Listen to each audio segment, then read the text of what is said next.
Olá pessoas, espero que estejam todos bem, dando sequência aqui às nossas aulas remotas, através de videoaulas pelo SIGA. Hoje a gente vai para a segunda parte das nossas aulas sobre a Alta Idade Média. No vídeo anterior a gente falou sobre um pouco, sobre o surgimento do feudalismo, falamos sobre o que é a Idade Média, falamos que a Idade Média se refere basicamente à Europa e às partes do mundo que tinham contato com a Europa naquele período. Nós vimos um pouquinho do surgimento do grupo social, do estamento da nobreza e dos servos. A gente falou um pouco sobre esses dois grupos. Hoje a gente vai dar continuidade, vai falar mais sobre a sociedade medieval. Vamos falar mais sobre o feudalismo, as características econômicas e culturais desse período.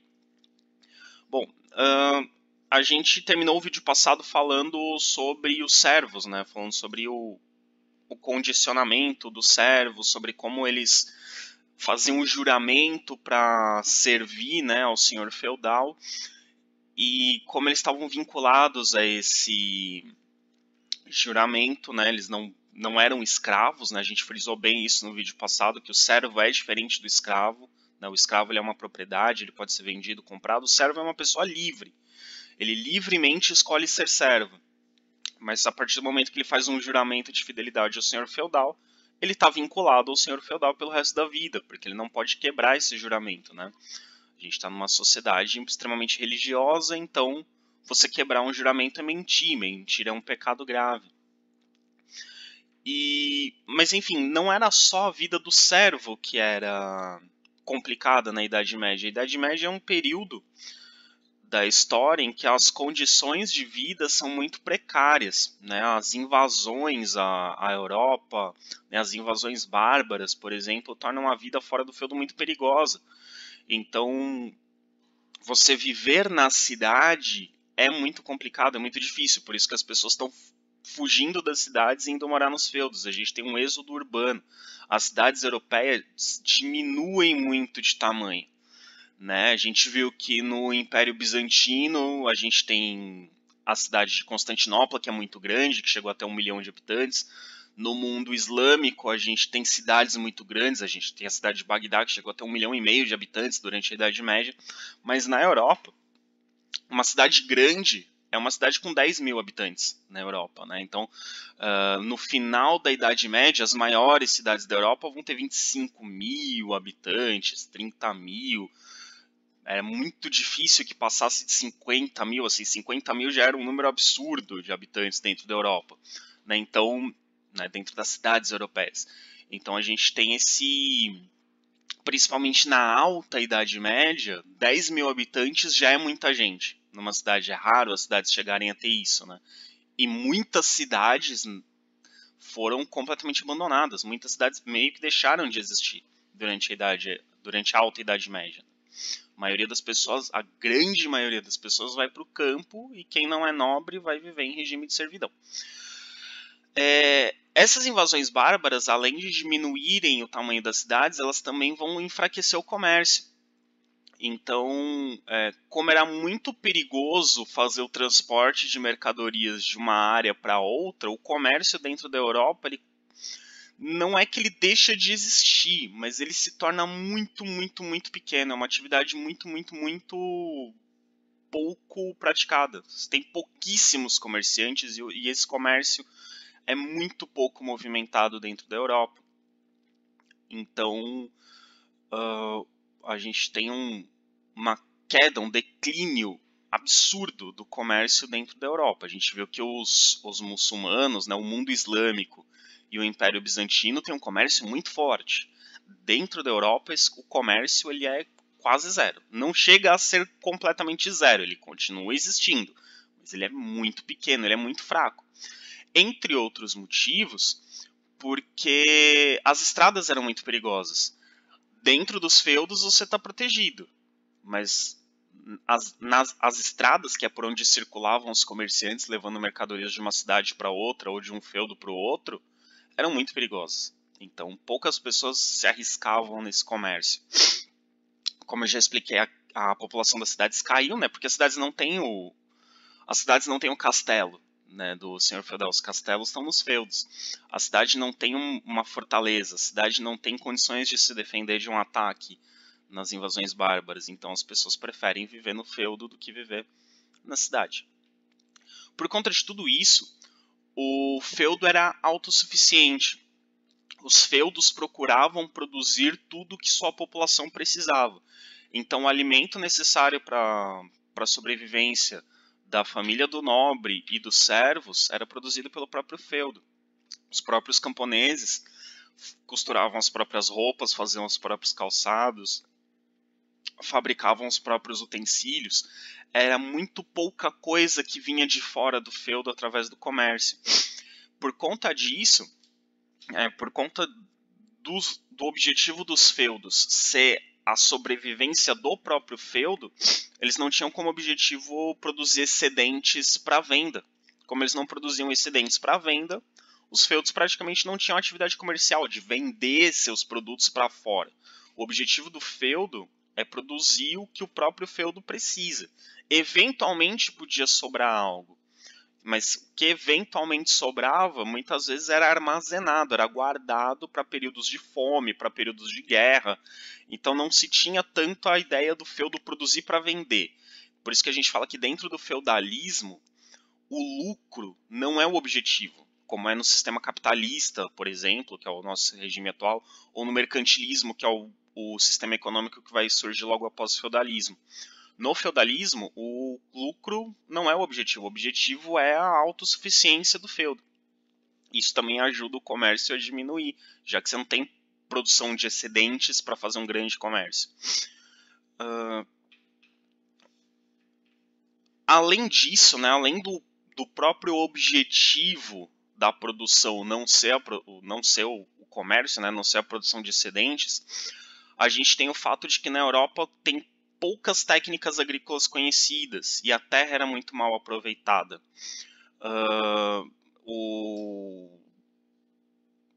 Geralmente, para tentar fazer com que a terra não sofresse tanto na Alta Idade Média, você geralmente não ocupava todas as terras agrícolas ao mesmo tempo, você plantava numa parte e deixava a outra descansando, mas mesmo assim isso não era muito usual, assim, era em um ou outro lugar. Na Baixa Idade Média a gente vai ver que isso era mais comum, né, que era o sistema de rotação, mas isso são cenas dos próximos episódios.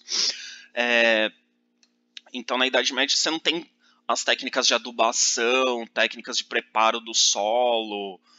As técnicas agrícolas eram muito precárias dentro da Europa, então a produção agrícola era baixa. Então mesmo que os feudos quisessem produzir excedentes para o comércio, eles não iam conseguir fazer em grande quantidade. Então você tem uma agricultura voltada para a sobrevivência do próprio feudo, mas você também tem técnicas agrícolas, tecnologias, conhecimentos sobre a agricultura que não permitem uma grande produção. E, além de tudo isso, a gente tinha as guerras constantes na Alta Idade Média, né, as invasões bárbaras. A fome era constante porque não se visava a produção para excedentes e a produção agrícola não era muito eficiente. As técnicas, as tecnologias, os conhecimentos não eram muitos, então não se produzia grande quantidade de alimentos. Então era muito comum que num ano que tivesse colheitas ruins, porque choveu menos, ou porque choveu demais, ou porque teve alguma praga destruiu a plantação, ou por conta de alguma guerra que destruiu a plantação ou impediu os camponeses de trabalharem, você tinha períodos de fome. Então a fome era algo comum na Alta Idade Média, né? Mesmo com essa agricultura voltada para a própria sobrevivência, o contexto não permitia uma produção muito eficiente, então períodos de fome eram comuns. E as doenças também eram frequentes. A gente está vivendo um período, como a gente estudou, no Império Bizantino você tinha uma medicina mais ou menos desenvolvida, você tinha um grande hospital público em Constantinopla. No mundo islâmico, a medicina se desenvolveu muito. Dentro da Europa, esses conhecimentos de medicina são praticamente desconhecidos, as pessoas ainda tentam resolver essas doenças muito mais com a superstição e com a religião do que com conhecimentos médicos. Então, as doenças eram muito comuns, os tratamentos eram desconhecidos, o diagnóstico era desconhecido, muitas doenças eram constantemente associadas com causas espirituais, ao invés de serem associadas a causas verdadeiramente biológicas, né, ou fisiológicas. Então, tudo isso acontecia muito na Europa, e somando as guerras, as pessoas que morrem pelas guerras, as pessoas que morrem de fome, as pessoas que morrem pelas doenças comuns, você tem uma população baixa. Então a Alta Idade Média é um período em que a população da Europa se mantém constantemente baixa. A gente não tem crescimento populacional. Então isso é bem importante. A população na Alta Idade Média dentro da Europa é baixa, ok? E a maior parte dessa população está no campo, não nas cidades. Por isso a gente tem cidades muito pequenas e a população no campo é a grande maioria, mas no total a população europeia se mantém baixa durante a Alta Idade Média, ok? Aqui a gente tem uma imagem mostrando mais ou menos a organização do feudo, só para vocês conhecerem mais ou menos o que tinha dentro do feudo, assim, dificilmente vão perguntar para vocês assim, tipo, qual que era o nome de tal coisa, né? Em vestibular, essas coisas, dificilmente cai esse tipo de pergunta, mas é só para vocês entenderem aquilo que eu vim explicando no vídeo anterior, né? Da divisão de tarefas, entender que tinha o que era do senhor feudal e o que era do camponês. Então a gente tem ali, por exemplo, vamos começar ali do lado direito em cima, o que eu já falei para vocês no vídeo anterior, o castelo. O castelo é o lugar onde vive o senhor do feudo, o senhor feudal, e é onde ele abriga a população do feudo em caso de ataque. Por isso que o castelo tem que ser grande, o castelo tem que abrigar a população inteira do feudo em caso de invasão.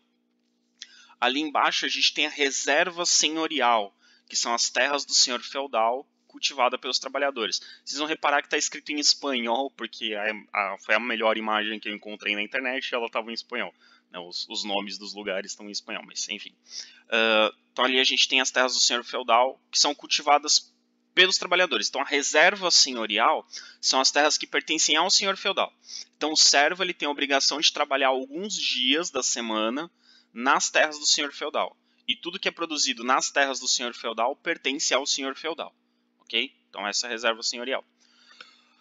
Do outro lado, a gente tem ali as terras cedidas pelo senhor feudal para os trabalhadores poderem cultivar sua alimentação. Outro nome que se dá para essas terras, ao invés de reservas, é de mansos. Então a gente tem um manso senhorial e um manso servil, ou reserva senhorial e reserva servil.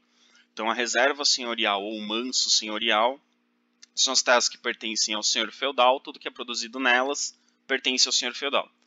Nos mansos dos servos ou nas reservas dos servos, a produção é dos servos. Só que percebam que assim, a reserva senhorial geralmente ela é maior do que a reserva dos servos. Só que o senhor feudal é um. Os servos são vários. Eles todos dividem essa reserva dos servos.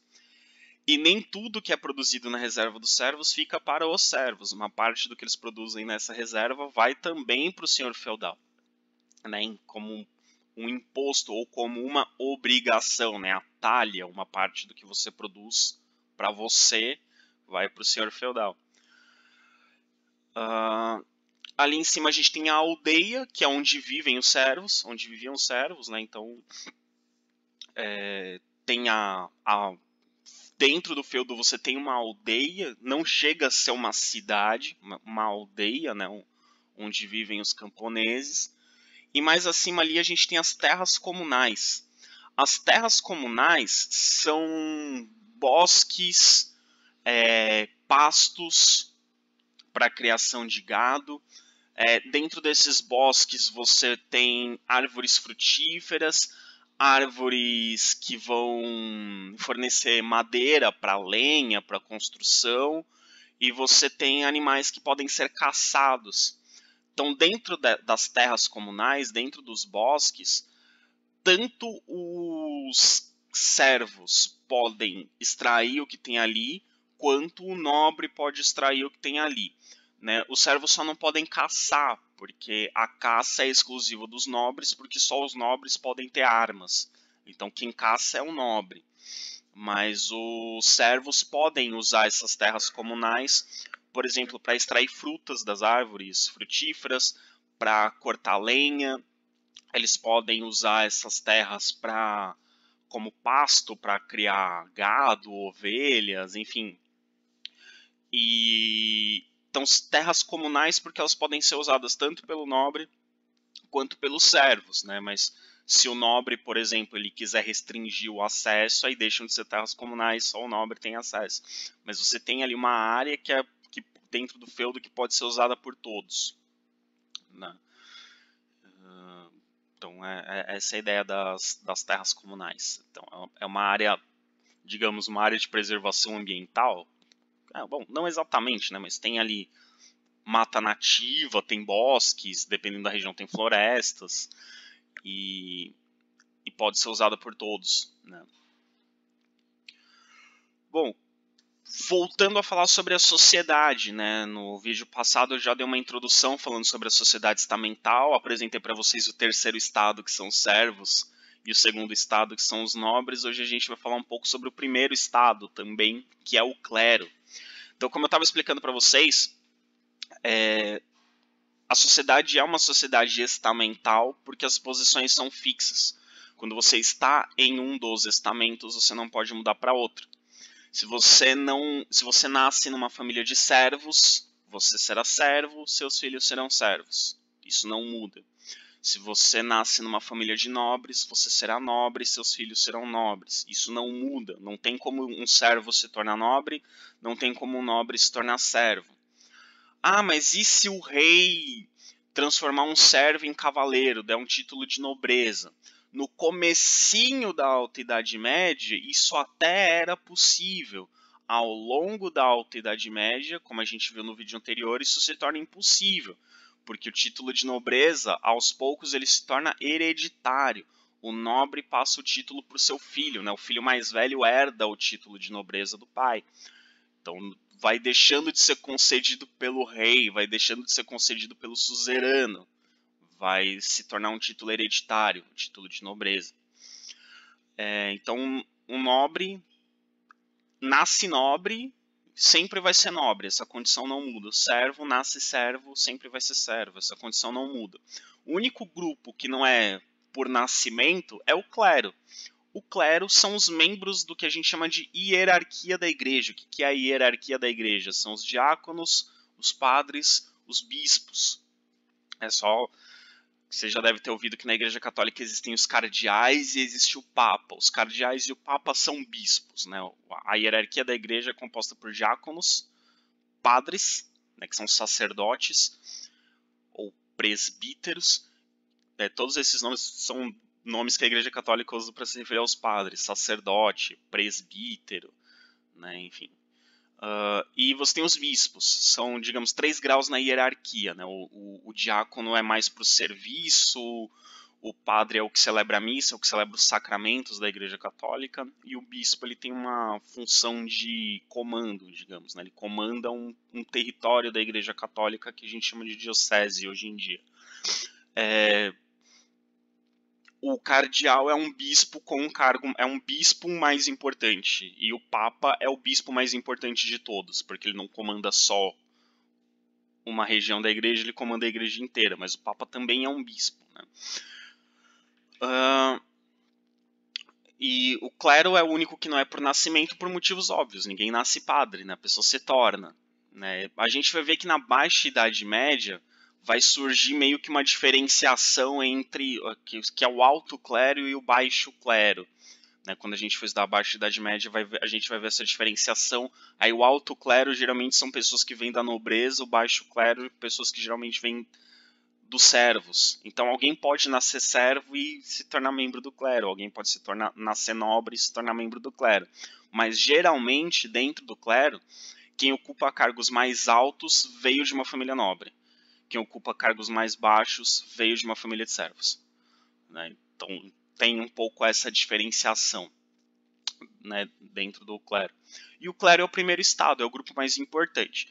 Só lembrando, não sei se eu já expliquei isso, já devo ter explicado, se não esse ano na disciplina de História, ano passado, quando a gente fala de sociedades, né, da antiguidade, de outros momentos, a sociedade feudal, né, que é a sociedade estamental, a sociedade medieval, ela é representada em formato de pirâmide, porque eu já devo ter explicado isso para vocês, pirâmide mostra quanto mais embaixo, menos poder você tem, só que mais gente, por isso que a base é mais larga. E o topo tem mais poder, só que tem menos gente, por isso o topo é mais estreito.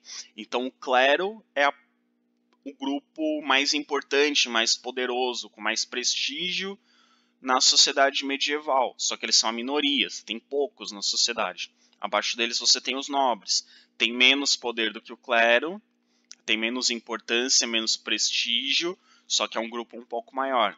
E embaixo a grande maioria da população, a base da sociedade, que são os servos.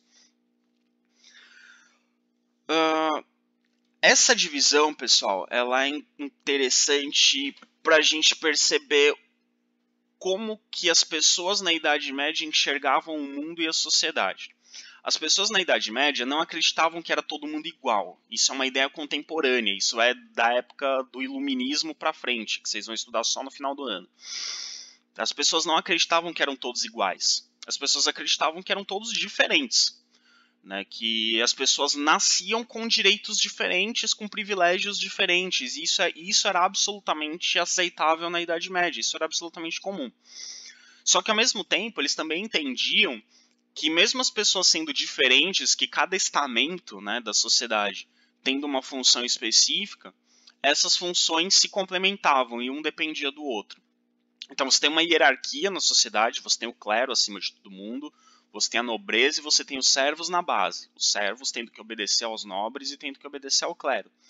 Mas eles acreditavam também que os nobres dependiam dos servos, porque os servos, sem o trabalho dos servos, os nobres não sobreviveriam. Sem o trabalho dos nobres, o clero não sobreviveria, nem os servos sobreviveriam. Então eles tinham essa noção de interdependência, de que um estamento dependia do outro.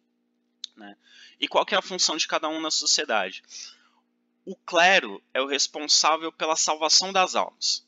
Então o clero é aquele que vai rezar, vai celebrar os sacramentos, né? Vai celebrar a missa, é o que vai fazer o batismo, é o que vai fazer o matrimônio, é o que vai fazer a orientação espiritual das pessoas, é o que vai atender às confissões, enfim. O clero é aquele que vai cuidar da salvação das almas. Resumindo, a gente diz que o clero é o grupo que ora, o clero é o grupo que reza. Então, a função do clero é salvar as almas. Por isso eles são o grupo mais importante, porque é o grupo que vai salvar as almas, é o grupo que vai cuidar do contato da humanidade com Deus. Abaixo deles tem os nobres. A função do nobre é a defesa do feudo e do reino. Então os nobres são guerreiros, os nobres lutam. Por isso, a gente sempre vai ver o nobre representado como um guerreiro. Nessa imagem que vocês estão vendo, o nobre está bem fácil de identificar, é aquele que está usando armadura. Então, o nobre ele sempre vai ser identificado como cavaleiro, como guerreiro, como soldado. A função do nobre é a defesa da sociedade. Ele vai proteger a sociedade, ele vai usar suas armas para defender a vida das pessoas. Então, o clero cuida das almas, a nobreza cuida da segurança. O clero reza, o nobre luta. E na base da sociedade a gente tem o servo. O servo está ali representado nessa imagem do lado direito, ele está carregando a pá, o instrumento de trabalho agrícola. A função do servo é trabalhar. O clero, na concepção medieval, o clero não trabalha, o clero reza. Hoje a gente tem uma mudança na concepção de trabalho na sociedade, que vocês vão estudar provavelmente em sociologia no que vem.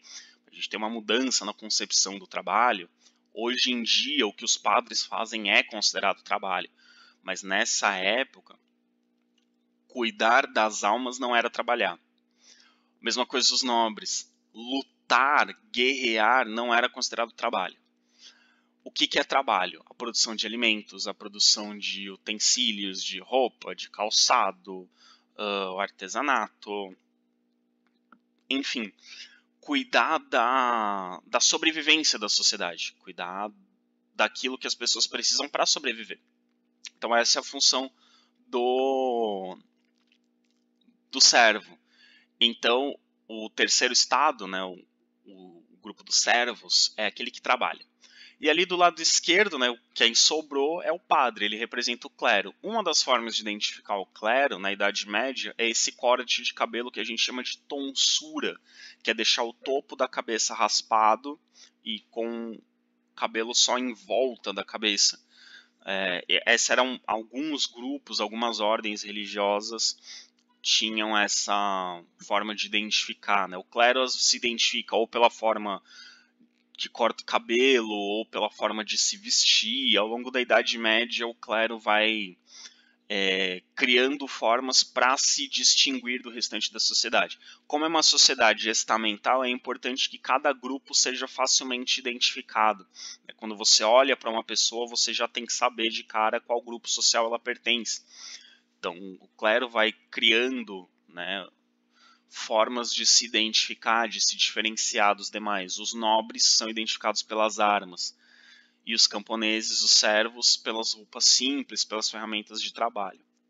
Tá? Então, quando vocês forem observar imagens representando a Idade Média, prestem atenção nesses detalhes para identificar a que estamento pertencem as pessoas que estão sendo representadas.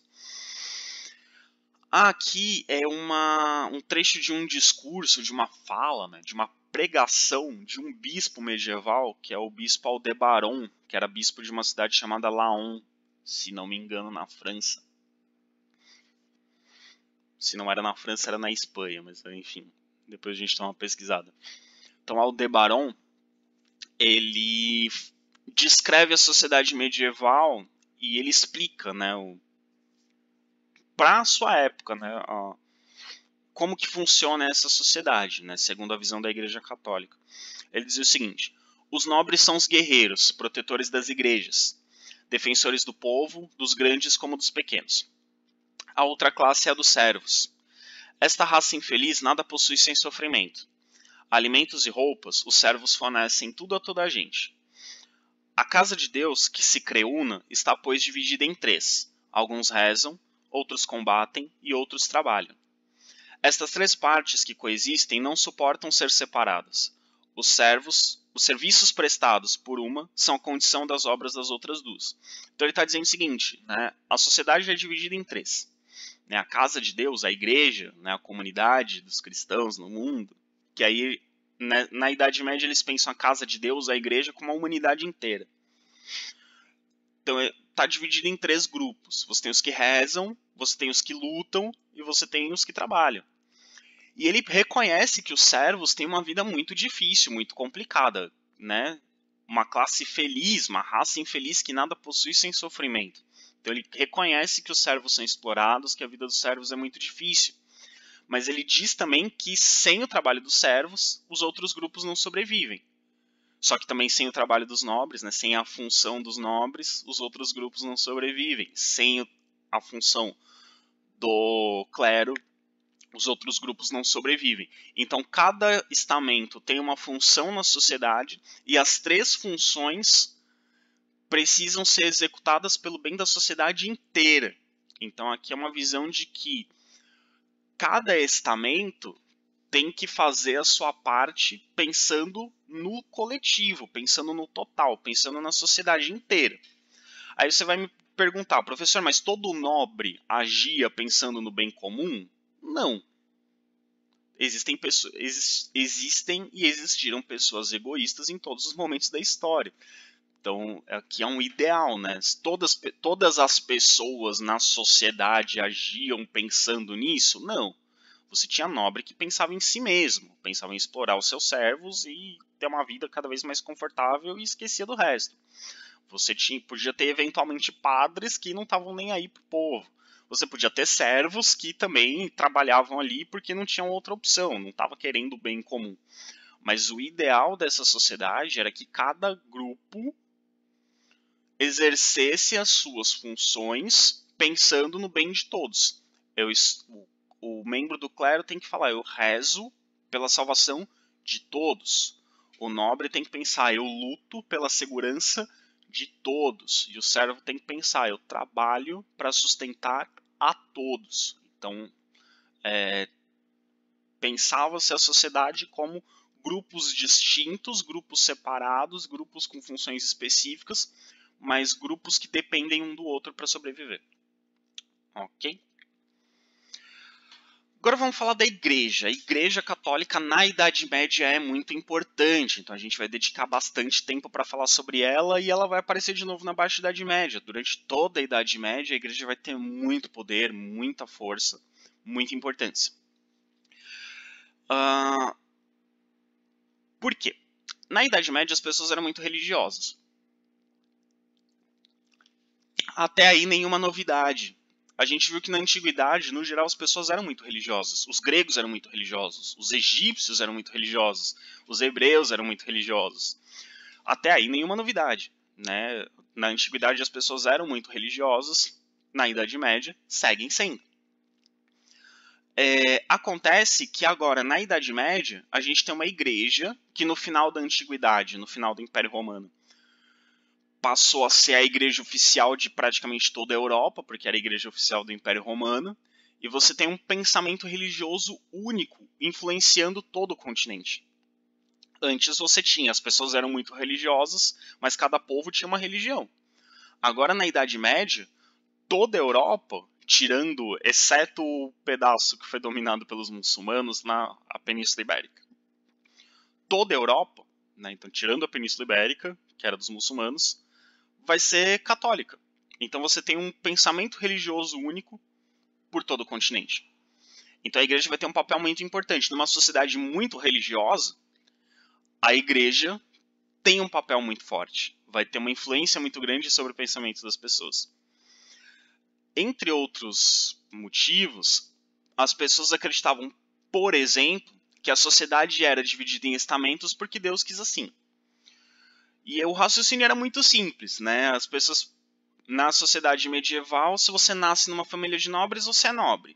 Se você nasce numa família de servos, você é servos. O que as pessoas pensavam?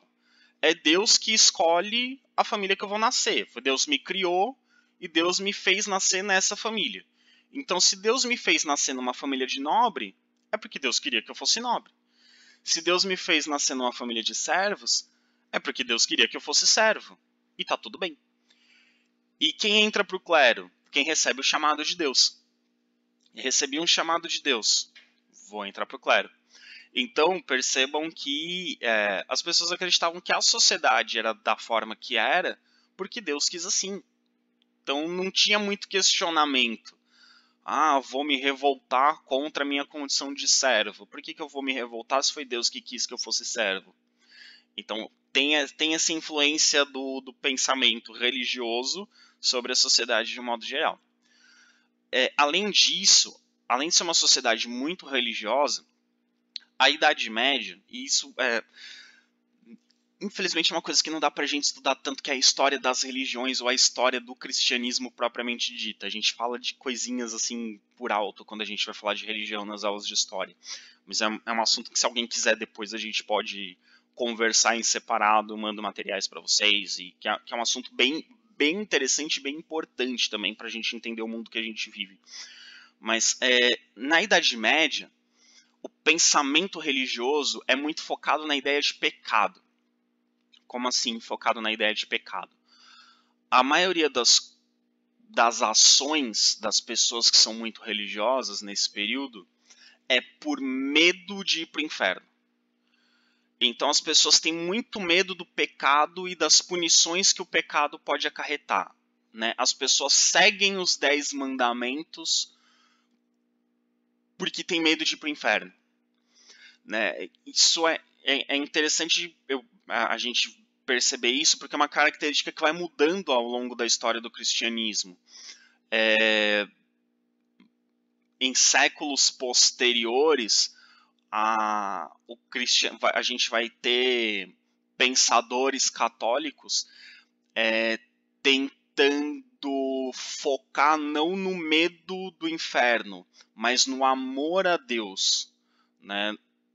A Idade Média é um período que as pregações dos padres, as explicações, os debates sobre religião são muito focados em eu tenho que obedecer aos mandamentos, senão eu vou para o inferno. Então é muito focado no medo da punição. A gente vai ver que num período posterior, esse pensamento vai mudar. Ele vai se deslocar do medo da punição pelo desejo de amar a Deus, pelo desejo de ir para o céu. Né? Então tem esse deslocamento. Claro, enfim, é óbvio que a pessoa que, no pensamento católico, a pessoa que segue os 10 mandamentos, ela vai para o céu, e quem não segue vai para o inferno. Mas é diferente, eu quero que vocês entendam isso, espero que vocês consigam entender. É diferente eu seguir a religião com medo da punição, de eu seguir a religião almejando algo melhor. Assim, dentro do pensamento católico, as coisas não estão separadas. Se você faz o bem, você tem recompensa. Se você faz o mal, você tem punição. Mas no pensamento medieval, o medo da punição é muito mais forte. Quando a gente entrar na Idade Moderna, a reflexão vai um pouco no caminho da satisfação em fazer o bem, não do medo da punição de fazer o mal.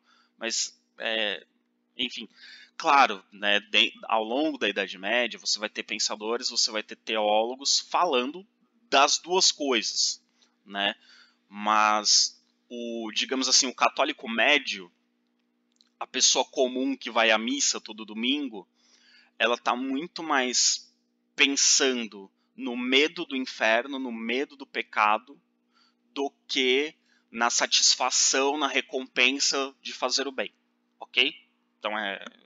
Então, o pensamento medieval é muito forte nisso. Ele é muito focado no medo. E isso faz sentido se a gente pensar que é uma sociedade que está constantemente em guerra, né, na Alta Idade Média. As pessoas estão com medo por conta do contexto histórico e social. As pessoas estão com medo. Então, que o medo acabe tendo uma participação muito forte também na religião é esperado, é comum, faz sentido a gente pensar nisso. Depois, em momentos históricos de mais paz, de mais tranquilidade, é comum que o pensamento religioso vá para uma ideia de quero que essa paz e essa tranquilidade dure para sempre. Então, tem a ver com como os momentos que a sociedade está vivendo, como que ela vai olhar para a religião. Ela vai olhar para a religião como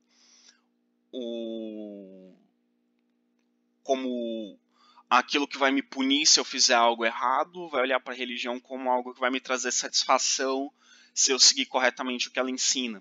Então, espero que não tenha ficado confuso, mas a coisa do medo é muito forte na Idade Média. E esse medo, que é muito forte na Idade Média, ele acaba sendo pensado na religião também. A religião tem muita relação com esse pensamento sobre o medo da punição, o medo de acontecer algo ruim. Então as pessoas na Idade Média, então esse pensamento tem uma influência na sociedade medieval porque as pessoas acreditam que a sociedade é o que é por vontade divina e as pessoas têm muito medo do pecado, então elas têm medo de questionar e acabar pecando, né, de duvidar de algo e acabar pecando. Então isso vai ser muito forte no pensamento medieval. Outra coisa, eu expliquei no vídeo anterior que a Igreja Católica vai crescendo, ela vai se fortalecendo, porque à medida que esses reis bárbaros vão invadindo a Europa, eles são todos pagãos, né? O que é o pagão? É quem segue uma religião que não é cristã. Então tirando o judaísmo, os judeus não são considerados pagãos. É uma discussão mais complexa isso, mas vamos pensar de um modo geral. Quem segue religiões que não são religiões bíblicas, né, que é o cristianismo e o judaísmo, é considerado pagão. Esses bárbaros eram pagãos, né, eles seguiam outras religiões. Muitos deles eram politeístas, seguiam religiões antigas dos antigos povos da Europa. E a Igreja Católica fez um esforço para converter esses reis ao cristianismo, e um esforço muito bem sucedido. a maioria, ou praticamente todos os reis da Europa se converteram ao cristianismo, se tornaram católicos. Então, a Alta Idade Média ali foi o período de conversão dos povos bárbaros. Os povos bárbaros abandonaram suas antigas religiões, pelo menos oficialmente, e se tornaram cristãos. Só que esse processo de conversão ele se deu através dos reis. Os reis se converteram ao catolicismo, e na Idade Média, quando o rei se converte, oficialmente todo o povo está convertido também. Só que as pessoas no dia a dia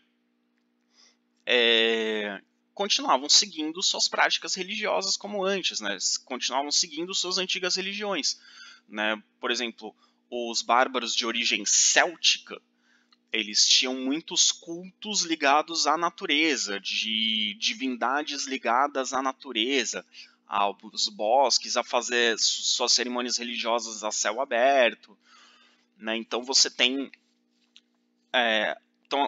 as pessoas, né? O rei se converte ao cristianismo, mas as pessoas continuam com suas práticas, com suas crenças, né? Não é porque alguém vira para você e fala agora você é católico que você vai passar a acreditar em tudo que a Igreja Católica ensina. Né? As pessoas continuavam com suas crenças, com suas práticas antigas. E acabavam misturando suas crenças e suas práticas antigas com as crenças, as práticas do catolicismo. Então, a Igreja Católica precisou de praticamente toda a Idade Média para aos poucos ir fazendo as pessoas mudarem dos costumes e práticas das antigas religiões pagãs para os costumes e práticas do catolicismo. E ela precisa de muito tempo para que o catolicismo fosse mais ou menos unificado em todo o mundo. Em todos os lugares onde tivesse igreja católica, que essa religião fosse mais ou menos igual. No início do cristianismo, ele era muito pautado nos bispos. O que eram os bispos? No começo da Igreja Católica, o bispo era um sábio que ensinava os ensinamentos de Cristo para a comunidade. E as práticas, os rituais e algumas crenças dos católicos mudavam de um lugar para outro. É na Idade Média que a Igreja Católica consegue se unificar no mundo inteiro, consegue ter rituais, crenças, celebrações válidas para todos os católicos em todo o mundo. Então é um processo que acontece ao longo da Idade Média. E quando a gente fala dessa questão das práticas, né, a Igreja Católica teve que usar algumas estratégias bastante interessantes, né? Por exemplo, né, eu comentei com vocês agora há pouco que, sei lá, na religião céltica as pessoas fazem rituais ao céu aberto, né? Os celtas eram um povo antigo da Europa. Vocês podem até pesquisar depois sobre a mitologia céltica, né? Algumas, por exemplo, vem dos celtas a crença nas fadas, por exemplo. As fadas eram seres da mitologia céltica que habitavam os bosques. Então, a gente tem algumas coisas da mitologia céltica no imaginário popular ainda. Pelo menos nas lendas, nos contos de fadas, né, que vem na mitologia céltica. Então, os celtas tinham muitas cerimônias, muitos cultos ligados à natureza. Então, eles iam até lugares específicos em que tinha, sei lá, uma determinada pedra, uma determinada árvore que representava alguma coisa dentro da religião e faziam suas cerimônias ali. O que a Igreja Católica começou a fazer? Já que essas pessoas iam para esses lugares fazer essas cerimônias, eles iam lá, a Igreja Católica ia lá e construía uma igreja naquele lugar. Aí as pessoas continuavam indo para aquele lugar, só que elas chegavam lá e tinha um padre falando para as pessoas. E geralmente a Igreja Católica fazia o seguinte, colocava um santo naquele lugar, né, um santo católico, a igreja é dedicada a um determinado santo, que tivesse características parecidas com aquela divindade. Então, se, por exemplo, uma determinada comunidade adorava um deus guerreiro, a Igreja Católica ia lá naquele lugar e construía uma igreja com um santo que foi soldado. Por exemplo, o Santo Expedito. O Santo Expedito foi um soldado romano. Então, eles cultuam um deus guerreiro, aí naquele lugar a Igreja Católica coloca uma igreja dedicada a um santo que foi guerreiro também. E aí coloca um padre lá falando, olha, esse santo fazia isso, isso e isso. E as pessoas falavam, nossa, esse santo parece ser legal, porque elas associam a imagem desse santo com aquela divindade que elas adoravam antes. E aos poucos essas pessoas vão deixando de cultuar aquele Deus e passam a cultuar aquele santo, participar das cerimônias da Igreja Católica e se convertem ao catolicismo. Então, a Igreja Católica fez várias coisas como essa. Uma das coisas, né, que é uma discussão, por exemplo, que tem a data do Natal. Oficialmente, a Igreja Católica não sabe que dia Jesus nasceu. Não sabe. E, sinceramente, os historiadores não têm muito como saber, assim, a gente não tem registros para dizer que dia Jesus nasceu.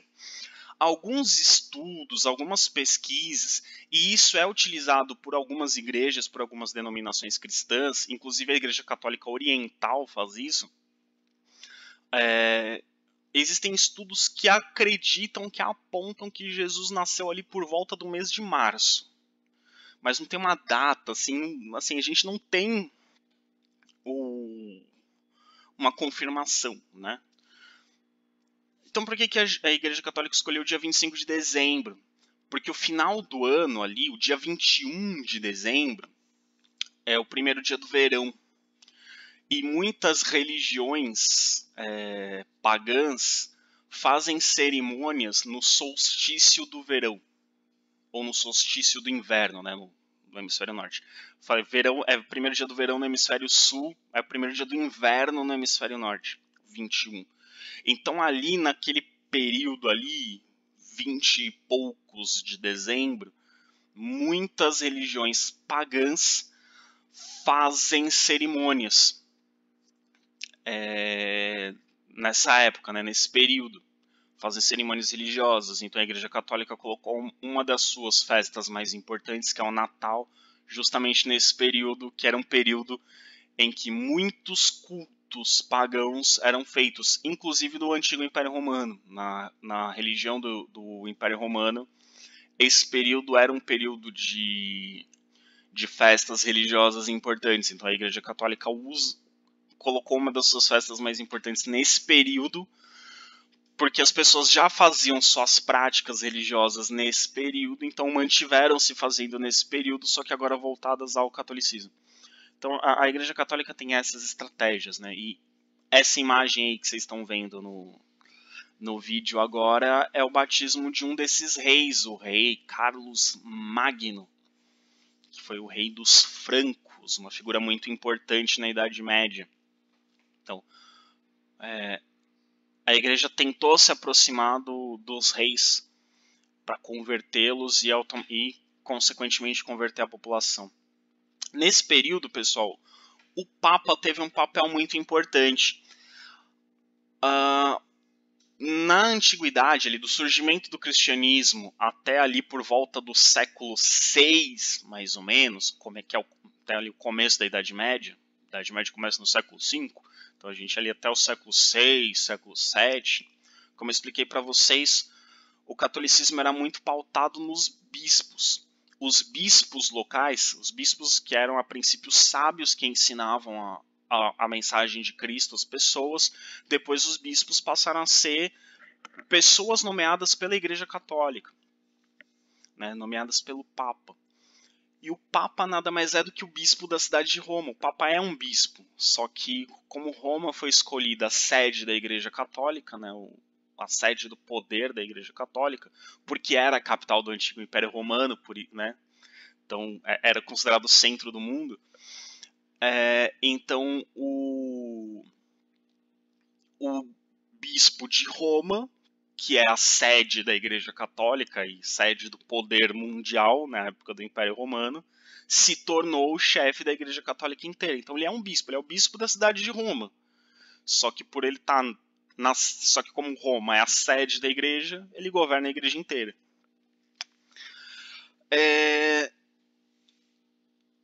Então o que acontece? Nesse período, como eu disse, até ali por volta do século VI, século VII, era tudo muito pautado nos bispos. As pessoas seguiam o que o seu bispo dizia. E é só no do século VI para o século VII que, de fato, o Papa vai conseguir unificar a igreja, né? Ele vai conseguir fazer com que todo mundo obedeça à autoridade dele. E se a gente parar para pensar, pessoal, ali no começo da Idade Média, a comunicação entre as regiões era muito difícil. Então era muito complicado que as ordens, os ensinamentos do Papa lá de Roma chegassem, por exemplo, até o norte da África, chegasse até a Península Ibérica, chegasse até a Ásia. Então os bispos acabavam tendo muito poder. E às vezes, uma coisinha ou outra, um bispo ensinava diferente do outro. E é ali no início da Idade Média, da Alta Idade Média, que o Papa vai conseguir unificar a igreja inteira. Fala, olha, os católicos acreditam nisso. Todos os bispos têm que ensinar isso aqui, não pode ensinar diferente disso. Porque a igreja católica pensa isso. Então é só ali no começo da Idade Média. E o primeiro Papa a conseguir reunir isso é o que está representado nessa imagem aí, é o Papa Gregório Magno. Se vocês repararem ali no alto da imagem está escrito Gregorius. Gregório Magno. Magno, como eu já expliquei para vocês quando falei do Alexandre, por exemplo, Magno quer dizer o grande. Alguns papas da Igreja Católica ficaram conhecidos como Magno, porque foram papas muito importantes. E o Gregório Magno foi um muito importante. Ele foi o papa que consolidou o poder da Igreja Católica dentro da Idade Média. Né? E o Papa Gregório Magno, assim, ele foi muito importante por conseguir consolidar a figura do Papa como autoridade para todos os cristãos. Foi importante para consolidar a autoridade do Papa como uma autoridade maior que a de todos os reis da Europa. Então o Papa está acima dos reis. E ele foi muito importante também para ampliar o cristianismo. A gente vai ver daqui a pouco que a Igreja Católica na Idade Média ela vai conseguir entrar em lugares que nem o Império Romano entrou. A gente vai ver isso daqui a pouco. E o Papa Gregório Magno tem um pouco a ver com isso também. Algumas regiões que nem os soldados romanos conseguiam invadir porque eram mortos, a Igreja Católica conseguiu entrar e converter as pessoas. Então, muito graças à ação do Gregório Magno, que foi um dos papas mais importantes da história da Igreja Católica. A Igreja Católica também reuniu, além do poder do clero, do poder espiritual, a Igreja Católica também reuniu o que os católicos chamam de poder temporal, que é o poder econômico, o poder social, o poder político. Né? O poder temporal é aquilo que não é espiritual, é aquilo que é material. E na Idade Média a Igreja também teve poder material. O clero também podia ter feudos. E muitos padres, muitos bispos recebiam feudos pelo seguinte: tinha lá um nobre, digamos, que quando ele era jovem ele era um cavaleiro completamente louco, assim, que ele saía matando todo mundo, ele estuprava mulheres, ele matava criança, ele não estava nem aí para nada nem para ninguém. E aí ele se tornou um nobre, né, recebeu um feudo, aí ficou um pouco mais velho, casou, teve filho, ficou tranquilo, só que continuou pesando na consciência dele todos aqueles crimes que ele cometeu quando era mais jovem. Como forma de pedir perdão a Deus pelos seus pecados, ele doava um feudo para a Igreja Católica. Ele tinha ali o seu feudo, e aí ele separava uma parte do seu feudo ali e doava para a igreja. Né? Então muitos nobres doavam como forma de penitência pelos pecados, como forma de tentar conseguir perdão a Deus por arrependimento, ou para fazer alianças políticas, isso também podia acontecer, doavam feudos para a igreja. E muitos servos, né, que eram pessoas muito religiosas, se ofereciam para trabalhar nos feudos da igreja, porque eles achavam que se trabalhassem nos feudos da igreja, eles iam crescer espiritualmente. Falaram, vou dedicar minha vida a trabalhar no feudo da igreja, porque é uma forma de eu me aproximar de Deus. Então eles pensavam assim, se eu trabalhar no feudo de um nobre, ele vai defender a minha vida. mas se eu trabalhar num feudo da igreja, a igreja vai defender a minha alma, então eu prefiro trabalhar no feudo da igreja que vai defender a minha alma. Então percebam que a igreja recebe feudos assim, por motivos religiosos mesmo. Às vezes por alianças políticas, sim, mas também por motivos religiosos. Recebiam feudos, né? Aí alguém pode estar perguntando assim, me ocorreu agora, mas como assim aliança política? Eu disse para vocês que os bispos e o papa muitas vezes eram chamados para fazer a arbitragem, né? Quando tinha conflitos entre reis ou entre nobres, às vezes eles eram chamados para fazer a negociação. Então, às vezes, alguns nobres, alguns reis faziam doações de feudos para a igreja visando ter a igreja do seu lado em caso de conflito, né? Para ter a igreja como aliada. E aí a igreja recebia feudos, né? Como uma forma de aliança política. Mas enfim, então a igreja recebeu muitos feudos e também muitos servos se ofereciam para trabalhar nos feudos da igreja, fazer seu juramento de fidelidade ao bispo, ao papa, ao padre, enfim, à igreja, né? E dessa forma, muitos bispos viviam como se fossem senhores feudais. Então, muitas catedrais, né, muitas igrejas se tornavam castelos. Né, e o bispo vivia como se fosse um senhor feudal, e as pessoas deviam suas obrigações ao bispo como se ele fosse um senhor feudal.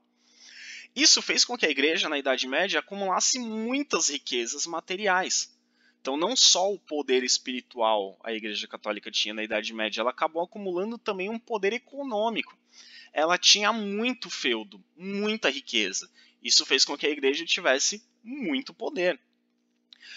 E como a igreja tinha os seus feudos, como eu disse aqui, alguns padres, alguns bispos tinham uma vida luxuosa, viviam como se fossem senhores feudais. E calcula-se que num dado momento na Idade Média, a Igreja Católica chegou a ser dona de 2/3 das terras da Europa. Então, a cada 3 hectares de terras na Europa, 2 pertenciam à Igreja Católica, de tantas doações de feudo que ela recebia.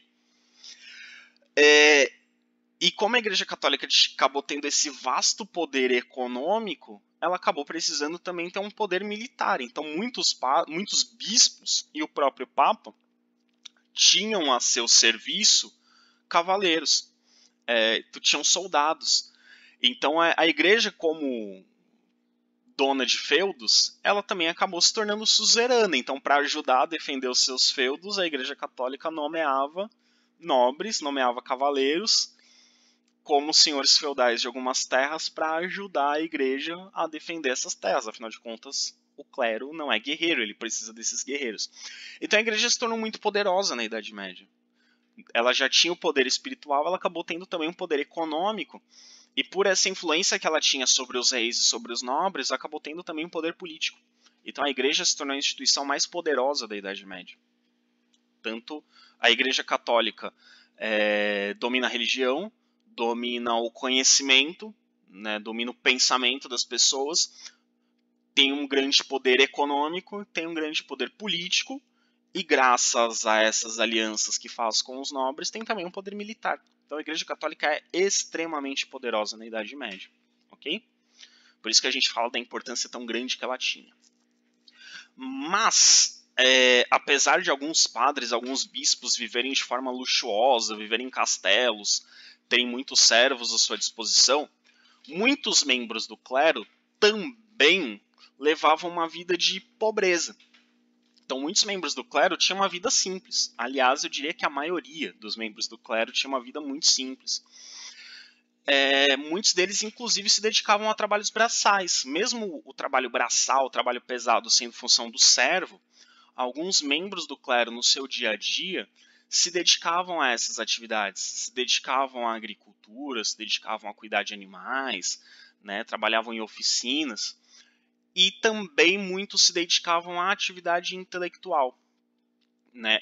Entre esses membros do clero que se dedicavam a essas atividades, a gente pode destacar os monges. O que são os monges? Os monges são padres, né? São diáconos, padres, são membros do clero, que vivem em mosteiros. Eles vivem. O que são os mosteiros? São lugares, são comunidades religiosas que vivem um certo isolamento.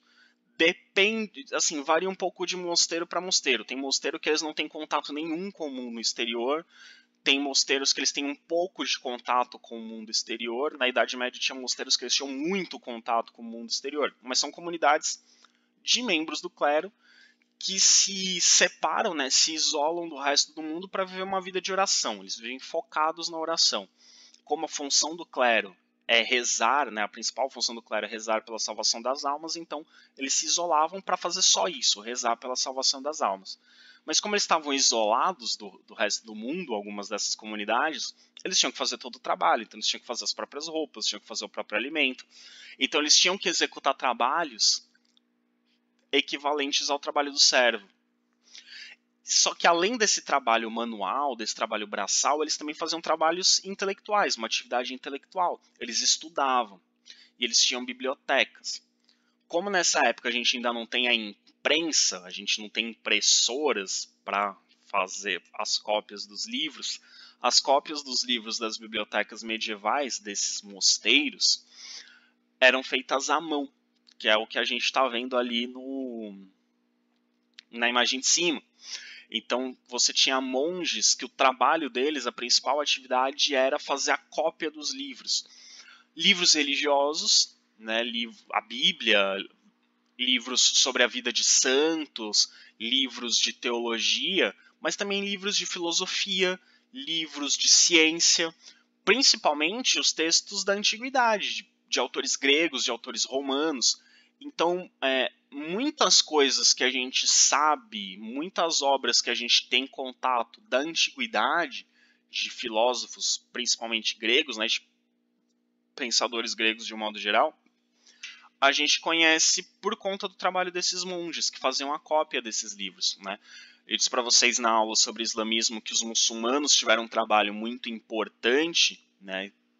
Traduziram e preservaram uma grande quantidade de obras de autores gregos, mas os monges medievais também, principalmente textos de filosofia. Tanto que a gente vai ver que a filosofia católica na Idade Média, principalmente na Baixa Idade Média, vai ter uma influência muito grande da filosofia grega, como por exemplo o pensamento de Aristóteles. Então esses monges também faziam esse trabalho. Então eles acabavam tendo um trabalho cultural importante também.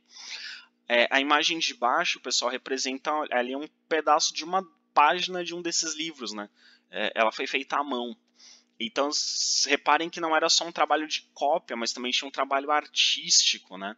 Como, por exemplo, esse desenho aí é o que a gente chama de uma iluminura, que é um desenho que enfeita uma página de um livro. Às vezes pode ser uma ilustração do que está escrito, às vezes é só um desenho bonito para enfeitar a página, né? Às vezes não tem nada a ver com o texto.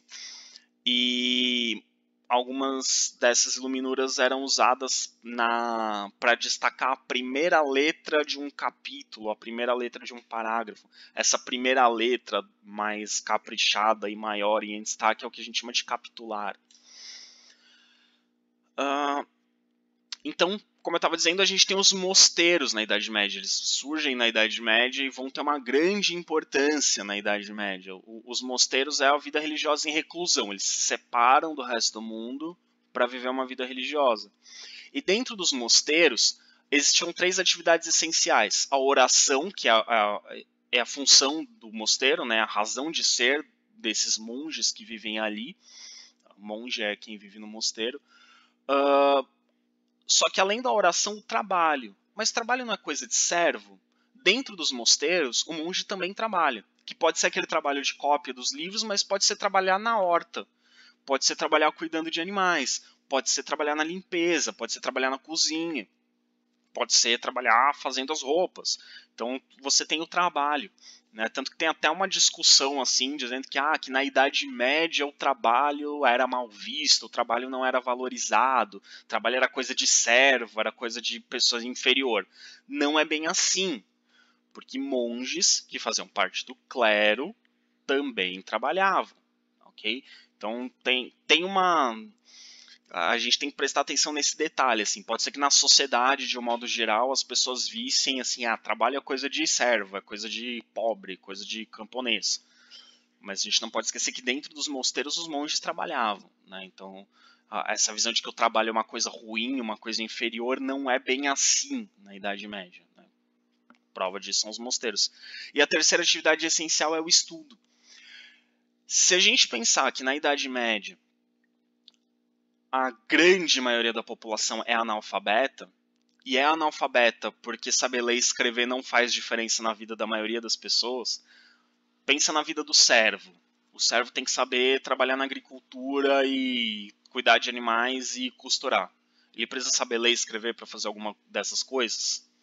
A rigor, não. Hoje em dia, com a tecnologia, etc, etc, quem trabalha no campo precisa ter um certo conhecimento. Mas na Idade Média, os conhecimentos eram muito práticos. Você aprendia as coisas fazendo.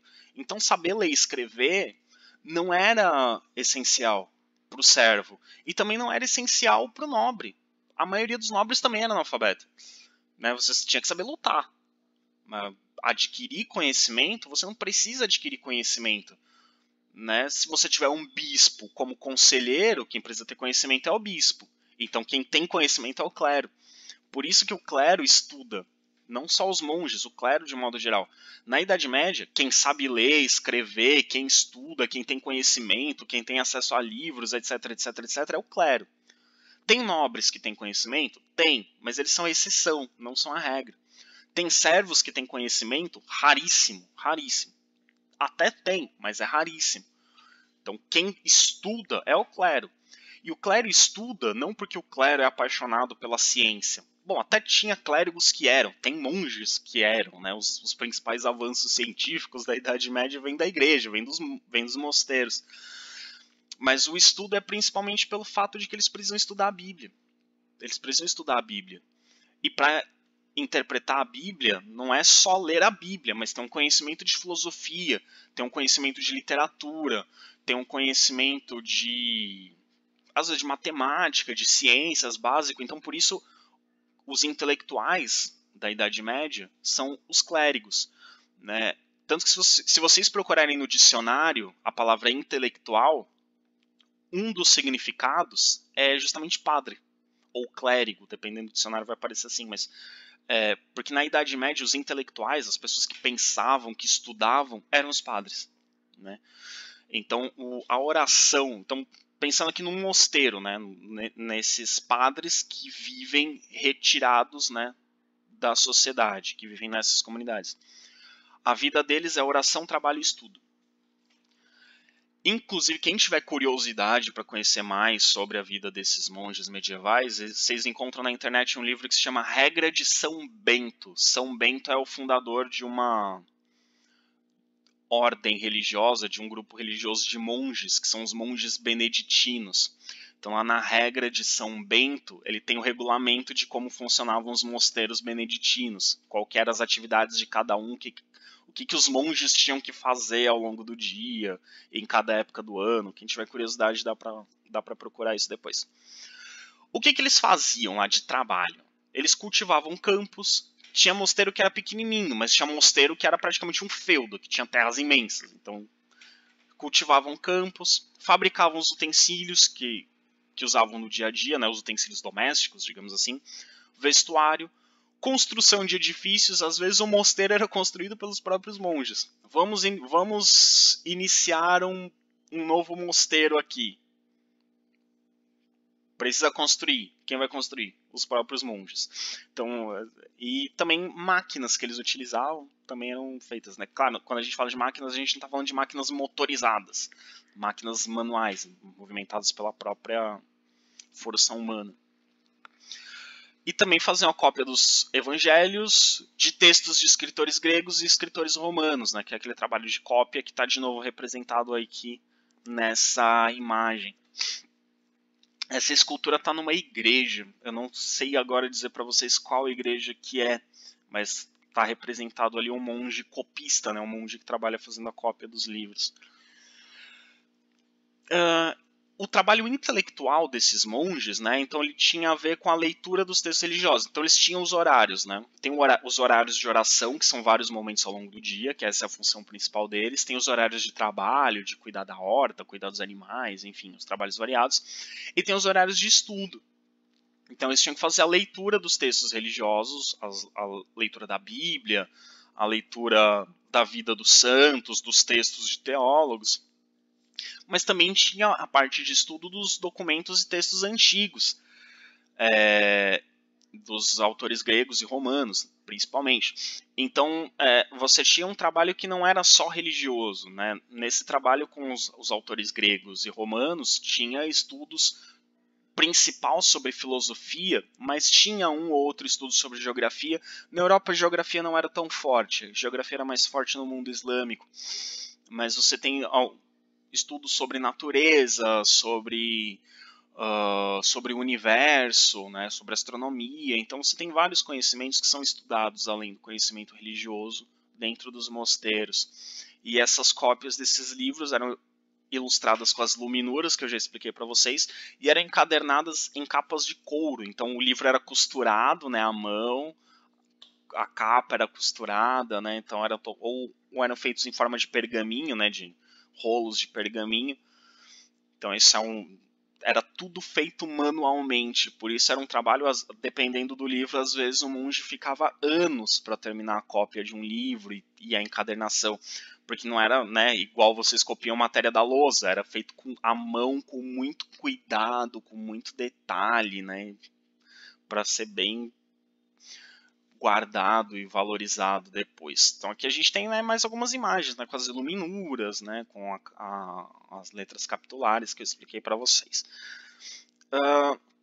Na Idade Média também surgem as ordens religiosas. O que eu vou falar agora extrapola um pouquinho. Eu vou falar algumas coisas aqui que já chegam na Baixa Idade Média, que é o nosso próximo tema, já com aulas presenciais, se Deus quiser. As ordens religiosas, elas surgem na Idade Média. E o que é uma ordem religiosa?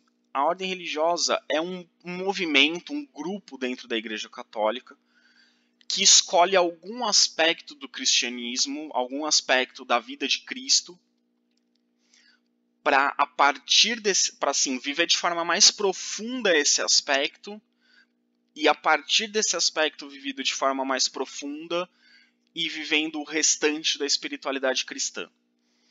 Né? Então a gente tem ali do lado direito 3 exemplos que são muito simbólicos, que são muito fortes para a Igreja Católica para o período medieval. O primeiro ali em cima é São Bento de Núrcia, fundador da Ordem dos Beneditinos, que foi a primeira ordem da Igreja Católica de monges. Então toda a vida monástica da Igreja Católica, todos os monges que existem na Igreja Católica ainda hoje, e ainda existem muitos, tem uma influência muito grande dos beneditinos, que são conhecidos como beneditinos, porque foi uma ordem fundada por São Bento de Núrcia, que foi quem escreveu a regra de São Bento, que eu citei agora há pouco. Você tem também ali, abaixo dele, você tem São Francisco de Assis, que é fundador da Ordem dos Franciscanos, e embaixo a gente tem São Domingos, fundador da Ordem dos Dominicanos. Então, são os exemplos que estão citados ali embaixo. Vou falar, daqui a pouco eu falo um pouquinho melhor dessas ordens, mas só para explicar o que essas ordens fazem, né? Então, como eu disse, elas escolhem um aspecto específico. É algo que a Igreja Católica chama, talvez quem seja de algumas igrejas evangélicas também usam essa palavra, mas talvez seja um pouquinho diferente do que os católicos usam, que é a palavra carisma. Carisma, a Igreja Católica e algumas denominações evangélicas ensinam que carisma é um dom do Espírito Santo. E essas ordens religiosas, elas têm um carisma específico. Elas receberiam do Espírito Santo um dom específico.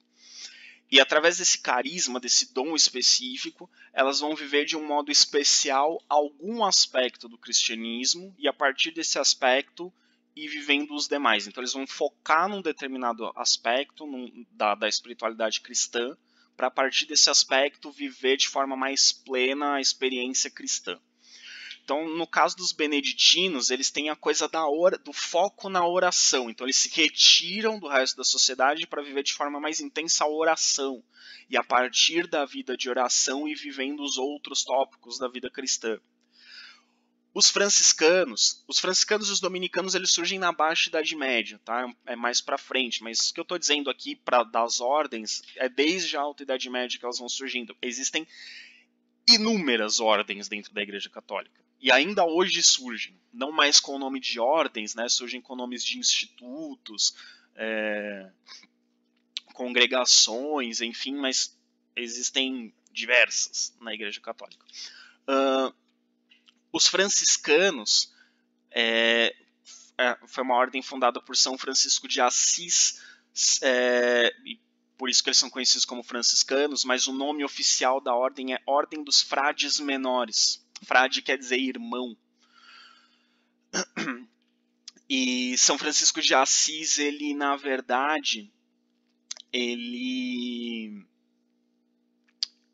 o carisma da ordem dos franciscanos é viver a pobreza. Então, Cristo teve uma vida humilde, Cristo teve uma vida de pobreza. Então eles imitam esse aspecto da vida de Cristo, que é a pobreza, que é renunciar aos bens materiais, viver de forma simples, para, a partir desse aspecto, vivendo profundamente esse aspecto e se aprofundando nos outros da vida cristã. Então os franciscanos, eles vão ter essa coisa da vida de pobreza e de ajudar os pobres, né, de estar próximo deles, né, de auxiliar as pessoas mais simples.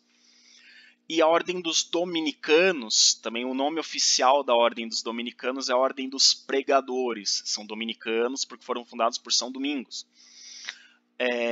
Ordem dos Pregadores, porque o foco dos dominicanos é o estudo e a pregação. Então os dominicanos são padres que estudam absurdamente, eles estudam muito.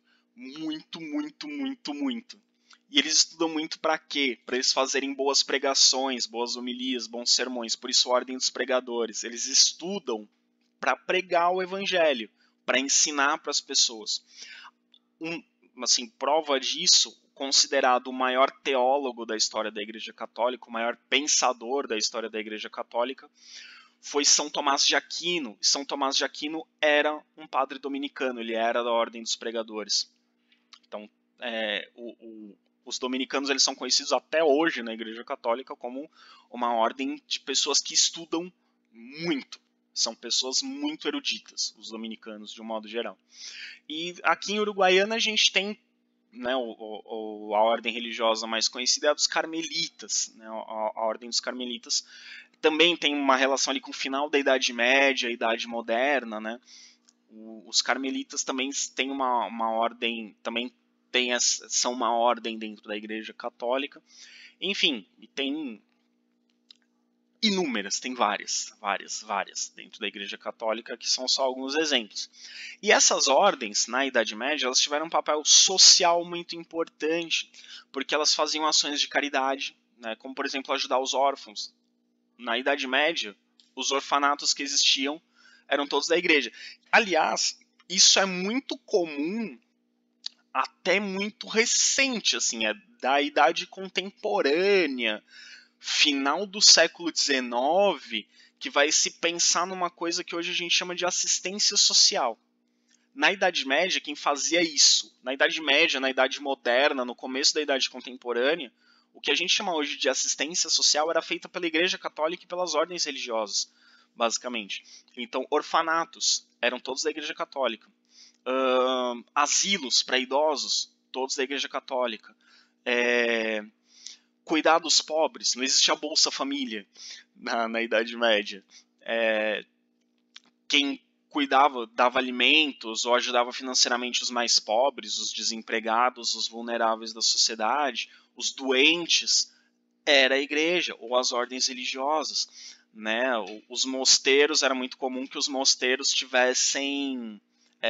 abrissem seus portões diariamente ou semanalmente, ou enfim, com alguma periodicidade para servir alimentos aos mais pobres, aos miseráveis.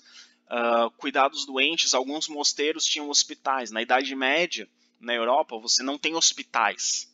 Os médicos atendem na casa dos pacientes e cobram. Então, os doentes que não tinham como arcar, muitas vezes eram atendidos nos mosteiros. Os mosteiros recebiam esses doentes. E os viajantes, também os peregrinos, as pessoas que faziam viagens, que iam visitar os lugares santos, se hospedavam nos mosteiros.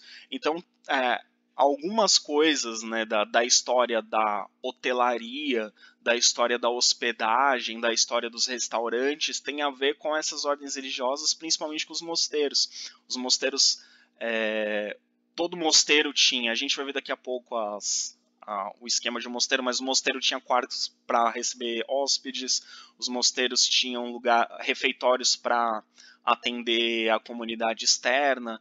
Então, tudo isso que a gente chama hoje de trabalho social era feito por essas ordens religiosas. E para dar um exemplo, né, da importância dessas ordens religiosas para a Igreja Católica e para a cultura medieval, eu estava falando do Gregório Magno mais cedo no vídeo, né? Que o Gregório Magno foi importante para fazer o catolicismo chegar em lugares que o Império Romano não conseguia invadir, porque os soldados romanos chegavam lá e eram mortos por aquele povo. Tem uma história muito interessante que envolve a ordem dos beneditinos, para vocês entenderem, né, a influência que esses monges tiveram na Idade Média. O Papa Gregório Magno, na sua época, ali no final do século VI, começo do século VII. Ele foi papa nessa virada do século VI para o século VII. E nessa mesma época você já tinha ali os beneditinos. E aí o Papa pede para os beneditinos, ele queria aumentar, né, a influência da Igreja Católica, mas também aumentar a quantidade de fiéis católicos, né, no mundo. E tinha uma ilha ali ao norte da Europa que nem o Império Romano tinha conseguido dominar, que é a Ilha da Irlanda. Ilha da Irlanda. E na Irlanda vivia o povo celta, né? Eram tribos, comunidades célticas, né? Que tinham religiões pagãs, eram politeístas, etc, etc. E os romanos tentaram invadir a Irlanda, mas os celtas eram guerreiros muito fortes. Os romanos não conseguiram invadir, eles foram derrotados quando tentaram invadir. Aí o Gregório Magno falou, seria legal a gente tentar converter esse povo ao catolicismo. Como que eu vou fazer isso? Hoje em dia, isso vai surgir bem depois, a Igreja Católica tem ordens religiosas de missionários.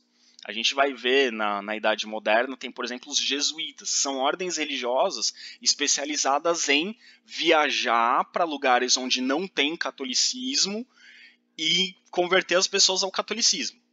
Né? Os jesuítas fizeram isso com os índios no Brasil, por exemplo. Então, mas aqui no começo da Idade Média isso ainda não existia. A Igreja Católica ainda não tinha esses especialistas em viajar e converter a galera. Aí o Gregório Magno pensou, como é que eu vou fazer? Aí tinha lá os beneditinos. Aí ele chamou os beneditinos. Falou pro chefe dos beneditinos. Olha, eu quero que vocês vão para a Irlanda e abram um mosteiro lá. Eu acho que vocês vão conseguir converter os celtas que vivem na Irlanda, os irlandeses. Aí o superior dos beneditinos chamou um monge, né, um abade é o chefe do mosteiro, chamou um monge chamado Patrício, que hoje é conhecido como São Patrício, em inglês St. Patrick's. Sim, tem a ver com essa festa, já vou chegar lá. Ele chamou o Patrício e falou, quero que você vá com um grupo de monges, funde uma comunidade monacal, né, um mosteiro, na ilha da Irlanda. São Patrício falou, não sei se vai dar certo. A gente é monge e a gente sabe que tem um histórico do Império Romano de pessoas que são de fora, quando entram lá eles matam. Mas tá, né? Se é para espalhar a palavra do Senhor, vamos embora. E eles vão e fundam um mosteiro na ilha da Irlanda. Eles fundam um mosteiro. Eles não saem indo na casa das pessoas e falando, oi, conhece a palavra do Senhor? Não, eles vão e fundam um mosteiro dentro da Irlanda. E aí as pessoas que viviam ali em volta do mosteiro ficam curiosas e começam a ir lá, e começam a ter contato com eles, e começam a interagir, e eles começam a ajudar os pobres, os órfãos, a cuidar dos doentes. Resultado desse processo, a Irlanda é um país católico até hoje. Então, e é um dos países com maior, percentualmente, é um dos países com maior percentual de católicos no mundo, ainda hoje. E São Patrício é o padroeiro da Irlanda e é feriado, o dia de São Patrício é feriado nacional da Irlanda. É um feriado, para os irlandeses, é um feriado equivalente ao 20 de setembro para os gaúchos, assim, tipo, é um feriado muito importante, o dia de São Patrício. Então, para vocês verem, né, os monges beneditinos, monges enclausurados, conseguiram conquistar para a Igreja Católica um território que nem o Império Romano conquistou. Então, para vocês verem a importância, a influência desses monges para a Igreja Católica. Aqui a gente tem um esqueminha de como era um mosteiro. Esse é um mosteiro relativamente pequeno. Na Baixa Idade Média vai ter uns mosteiros gigantescos, mas os mosteiros, de um modo geral, têm esse formato com um pátio central. Eu não sei se aqui em Uruguaiana existe algum colégio com esse formato, mas muitos colégios católicos têm exatamente esse formato, que é o formato de mosteiro, é influenciado pela arquitetura dos mosteiros. A PUC de São Paulo, a PUC do Rio Grande do Sul eu não conheço, mas a PUC de São Paulo tem um prédio que é exatamente assim, porque a PUC de São Paulo era um mosteiro e virou universidade. Então você tem ali um pátio central, né, que é um local mais de convivência, você tem a horta ali, você tem um escritório, que é onde eles fazem as cópias dos manuscritos, né? A palavra escritório vem de escrever, né? É o lugar onde as pessoas escrevem. Tem os dormitórios dos monges, o claustro, que é um local para meditação. Meditação no catolicismo, a meditação é diferente da meditação budista. A meditação no catolicismo é a oração silenciosa. É um momento que você reza sozinho, em silêncio, e que você tenta imaginar as passagens da vida de Jesus, como foi, etc. E tal. Então é um momento de oração silenciosa, que você tenta ter um contato mais íntimo com Deus. Essa é a meditação, e o claustro é para isso, para você ficar isolado do mundo e tentar ter um contato mais íntimo com Deus. Tem a igreja, que é onde são celebradas as missas, e as principais orações, então é o centro. Alguns mosteiros abrem a igreja para receber a comunidade, né, para a missa, para a comunidade participar da missa. Tem ali a hospedaria e a enfermaria ali do lado direito, né, a hospedaria para receber os viajantes que estão passando por ali. Tem muitos peregrinos, a gente vai ver na Baixa Idade Média, né, os peregrinos que vão visitar os lugares santos. Então, ao longo das viagens, né, como é muito perigoso, né, principalmente na Alta Idade Média, viajar, então ter um lugar para dormir era importante, e os mosteiros acabavam servindo para hospedar esses viajantes. E a enfermaria, né, para cuidar dos doentes, a enfermaria ou hospital. Não é um hospital como a gente imagina hoje, é uma estrutura bem mais simples, é mais para ter o cuidado, o conforto ali, né, um local para o doente, né, se recuperar. Mas essa recuperação é muito mais o próprio organismo se recuperar do que ter exatamente um tratamento, né? Se bem que os monges tinham alguns conhecimentos médicos, muito menos do que no Império Bizantino, muito menos do que no mundo islâmico, mas tinham algum conhecimento de medicamento, de tratamento, mas bem pouco. E para encerrar, pessoal, eu queria só deixar uma dica de um livro/filme, para que se alguém se interesse por esse período. O livro e o filme têm o mesmo nome, se chama O Nome da Rosa. O autor do livro é Umberto Eco, que é um importante autor contemporâneo. E o filme é um filme antigo. A capa do filme ali, vocês estão vendo, é o Sean Connery. O Sean Connery, para quem não sabe, o Sean Connery foi o primeiro 007. O primeiro James Bond do cinema foi o Sean Connery. E ele fez esse filme um pouco depois dele ter largado o papel de James Bond. né? Trocaram James Bond e ele fez esse filme, O Nome da Rosa. Então, para vocês entenderem um pouco do impacto que foi o filme, o personagem principal do filme acaba sendo o monge James Bond, né? Foi isso que significou na época, né? Mas enfim, a história é muito legal, a história do filme. A história é assim, tem um mosteiro beneditino, e nesse mosteiro começam a ter algumas mortes estranhas. E aí a igreja nomeia um padre franciscano, né, de uma outra ordem religiosa, nomeia um padre. O filme já se passa na baixa Idade Média, mas ele é interessante, mas ele mostra alguns aspectos que a gente viu nessa aula sobre a Alta Idade Média.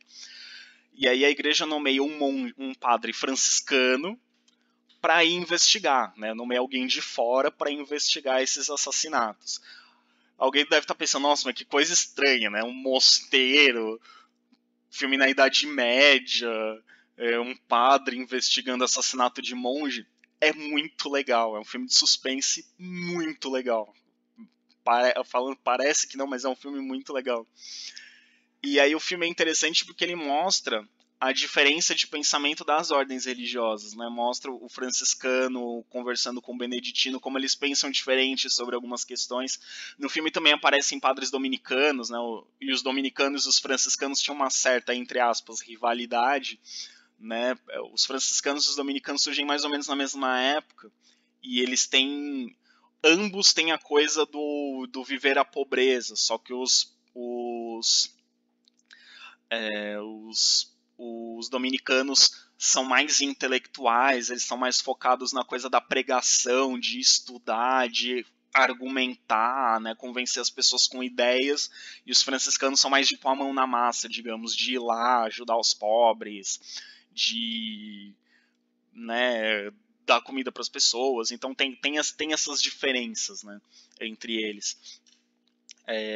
E é muito interessante como esse filme mostra muito do pensamento medieval, né, e esse padre refletindo sobre, né, a vida do mosteiro, o pensamento medieval, as crenças. E tem toda uma parte de suspense, toda uma parte de ação. Mostra o trabalho dos monges copistas, mostra um pouco, né, a coisa do medo do inferno que eu expliquei mais nesse vídeo, né? E uma das coisas legais desse filme é que ele é gravado num antigo mosteiro. Então, é um mosteiro beneditino medieval e o filme é filmado dentro dele. Então dá pra ver como que era aquele lugar. É um filme interessante. Não sei em que plataforma ele está disponível. Talvez vocês encontrem ele pirata. Não pode piratear, lembrando disso. Mas, né, talvez vocês encontrem em alguma plataforma disponível, né, talvez consigam adquirir de alguma forma. Se não um filme, o livro, né, também é bem interessante. Bom, pessoas, Alta Idade Média nós encerramos. E aparentemente esse é o último vídeo da quarentena. Nossa próxima aula será presencial, se tudo der certo e mais nada der errado. Então, espero que vocês tenham aproveitado. Qualquer dúvida vocês podem me mandar por e-mail, podem me mandar por WhatsApp. Depois da suspensão das aulas, vocês podem continuar entrando em contato comigo. Eu vou continuar à disposição, mesmo sem as aulas virtuais. Eu estarei à disposição para tirar dúvida. Se quiserem marcar aula de reforço, a gente marca. Se quiserem marcar uma live para tirar dúvida sobre algum tema, a gente marca. Eu estou à disposição. A partir do dia 15, acabam as aulas remotas, mas eu continuo à disposição de vocês. É como se eu estivesse num horário de atendimento perpétuo, como se eu estivesse em atendimento para sempre, até o retorno das aulas presenciais, que a gente não tem previsão, mas espero que seja o quanto antes, desde que em segurança, ok? Abraço para vocês, pessoas, e até mais!